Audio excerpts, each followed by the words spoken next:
अगर आपके फ़ोन में आई कांट इंस्टॉल का एरर आ रहा है तो सबसे पहले आपको अपने फ़ोन का स्टोरेज चेक करना है। स्टोरेज चेक करने के लिए आपको अपने मोबाइल के सेटिंग पे जाना है।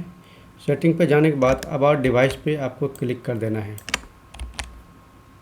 क्लिक करने के बाद आप अपने फ़ोन का स्टोरेज यहाँ से चेक कर सकते हैं। अगर आपके फ़ोन में स्टोरेज अवेलेबल नहीं है, उसके बाद भी आप एप्लीकेशन इंस्टॉल करेंगे तो भी आपके फ़ोन में आई कांट इंस्टॉल का एरर आएगा।